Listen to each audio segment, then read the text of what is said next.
Hello, everyone. Welcome to Buddha Zen Wisdom. We are here to accompany you every day.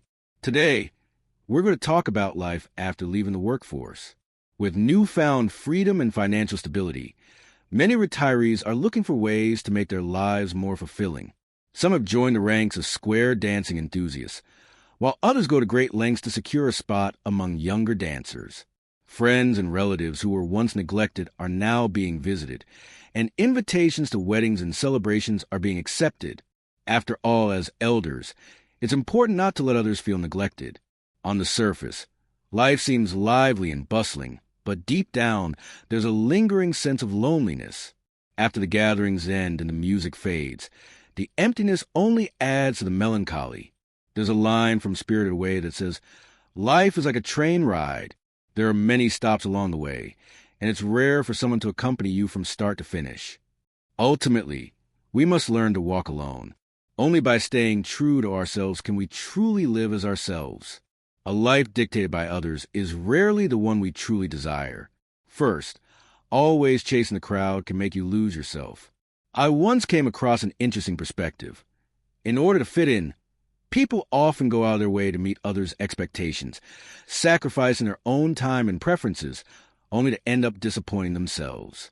For instance, yesterday evening, you were exhausted and didn't feel like going square dancing, but your neighbor, an elderly lady, insisted on inviting you.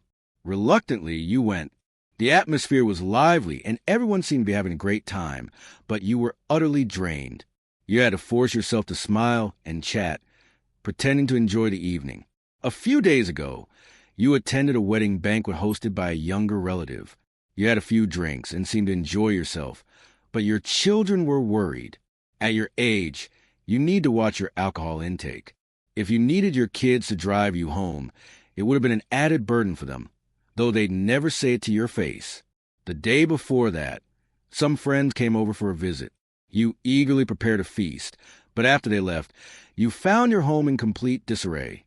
Nothing like the way you like to keep it. If a friend had gotten drunk at your place, it would have been a huge hassle. Too much noise and commotion aren't what you truly want. Yet you find yourself enduring it. Life is short, just a few decades.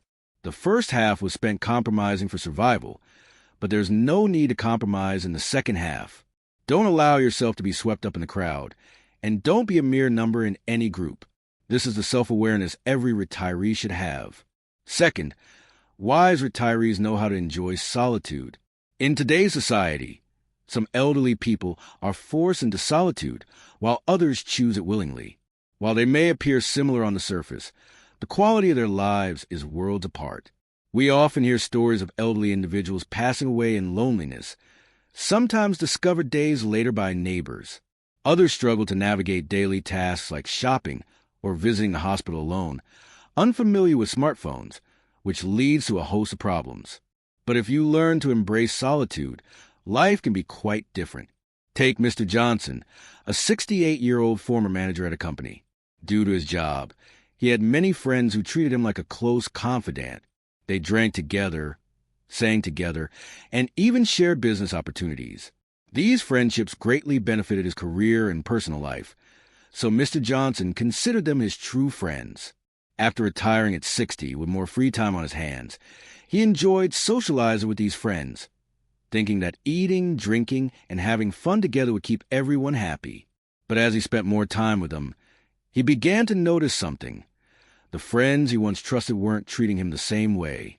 Back when he was a manager, they flattered him and fought to pay for meals and outings. But after retirement, whenever they gathered, these so-called friends started taking advantage of him. They'd jokingly say, "You were the boss, so you should treat us."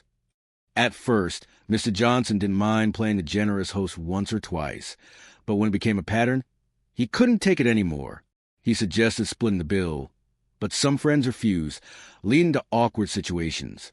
Those who reluctantly paid would later gossip about him being stingy, and eventually, they stopped contacting him altogether.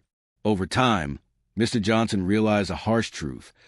His friends were only around for the good times. When it came to helping him, they were nowhere to be found. He had always been generous with his friends, offering financial help or support whenever they needed it. But when he faced a crisis, His wife needed surgery, and he was short on cash after helping his son buy a new house. He reached out to these friends for help. To his dismay, they came up with all sorts of excuses to avoid lending him money. Only a handful agreed, and even then, they demanded interest. This experience changed Mr. Johnson. He began to distance himself from these fair-weather friends, keeping only a few genuine ones. He stopped going out of his way to help others and started focusing on his own life. He took up photography, bought a camera, and spent his days capturing the beauty of nature. He also enjoyed cooking, experimenting with new recipes he found online. While his culinary attempts weren't always successful, he found joy in the process. Compared the pain of failed friendships, a burnt dish or a poorly taken photo was nothing. By reducing his social interactions and embracing solitude, Mr. Johnson found a new sense of freedom. Without the drama and heartache of strained friendships, his life revolved around himself. His health improved, his blood pressure stabilized, and he became more relaxed, no longer letting small things bother him. At 68, he finally understood that those who enjoy solitude in their later years are the truly wise ones. Retirement isn't about the price of the meals you eat, but the joy of cooking them. It's not about winning competitions, but about enjoying the time you spend on your hobbies. A lotus blooms not because someone praises it, but because it's in its nature to do so. If you become like the lotus, it means you've already mastered the art of solitude. The best way to live after retirement is to set boundaries with others. You don't need to cut off all social interactions, nor do you need to build walls around yourself. Just follow your heart and live your life on your own terms. Third, don't let low-level habits drag you down. There's a saying, dead fish go with the flow. Living fish swim against the current. Low-level habits are easy to pick up and can ruin the image of retirees. For example, crawling exercises have become popular among some elderly people. While it's understandable to do this in a secluded area, doing it in a crowded park or blocking pathways is inconsiderate. Similarly, taking over basketball courts for square dancing or blasting loud music in residential areas is disrespectful to others. Even activities like mahjong, which can be enjoyable, aren't suitable for everyone. For instance, Mr. Zhang, a 60-something retiree, loves mahjong but has a history of epilepsy. Doctors have warned him that the excitement of the game could trigger his condition. Imagine the worry if he suddenly collapsed during a game. Not only would it be dangerous for him, but his fellow players might also be held responsible. Retirees should have hobbies, but they must be mindful of their health and the impact on their surroundings. Fourth, don't fall for scams. In a bustling commercial district, the ground floor is always crowded, but the second floor is often deserted. To attract customers, the management installed escalators and offered free eggs or discounted tofu to anyone who visited the second floor in the morning. Elderly people flocked to the offer, but some complained that one piece of tofu wasn't enough for a meal, and buying a second piece required paying full price. This led to groups of retirees teaming up to maximize the deal. Similar schemes include free gifts for attending lengthy seminars or free tours that end up costing participants. Scammers often target retirees, knowing they have savings and may be less informed about modern scams. For example, in a recent case, a 70-year-old couple in Shenzhen tried to transfer nearly $1 million to a personal account for an investment opportunity. Fortunately, a bank employee noticed something suspicious and alerted the police, who intervened just in time. Retirees must stay vigilant, protect their personal and financial information, and be wary of offers that seem too good to be true. If something feels off, don't hesitate to seek help. Fifth, watch your words. In the workplace, inappropriate jokes or comments might be reined in by professional norms.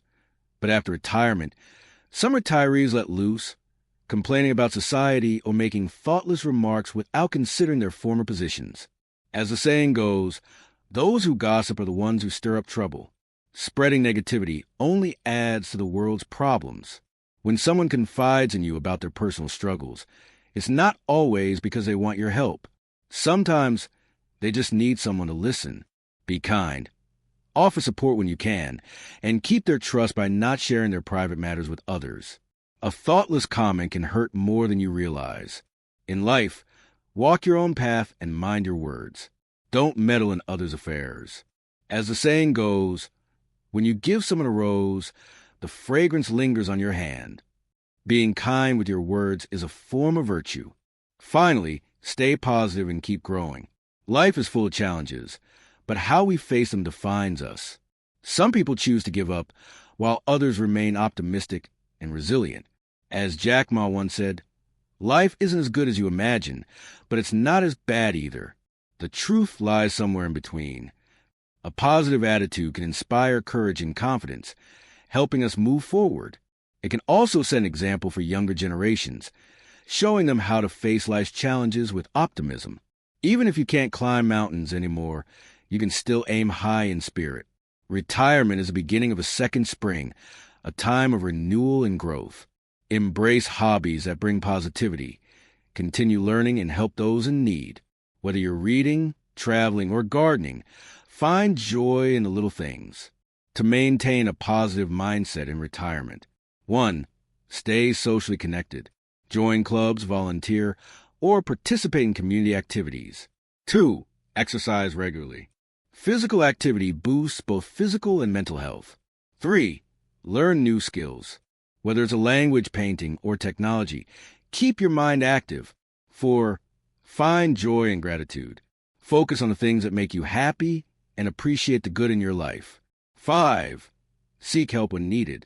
If you're struggling, don't hesitate to talk to a professional or reach out to loved ones. As the Book of Songs says, look up to the high mountains and walk the virtuous path.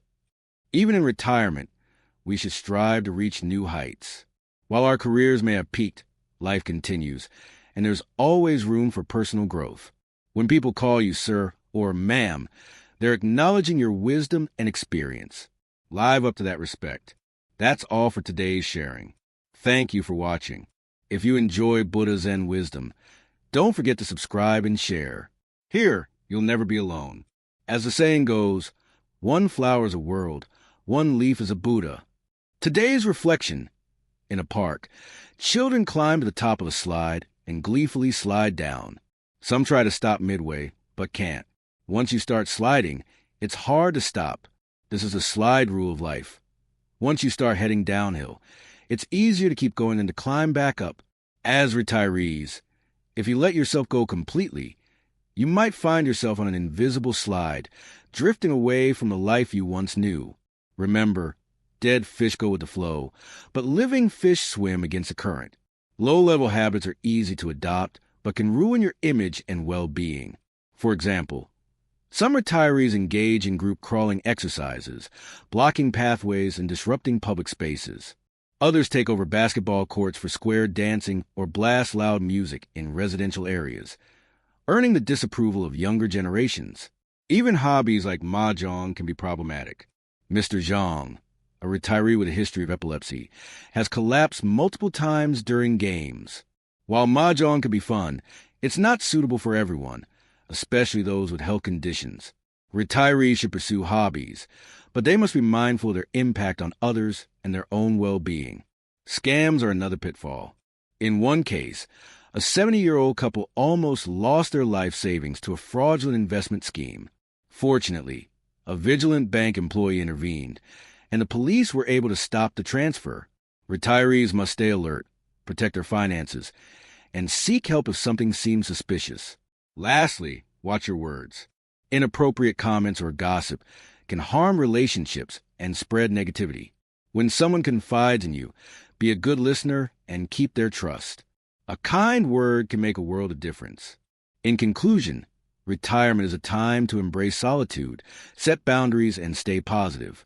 Keep learning, stay active, and find joy in the little things. As the saying goes, look up to the high mountains and walk the virtuous path. Even in retirement, we can continue to grow and inspire others. Thank you for joining us today. Remember, you're never alone. Until next time,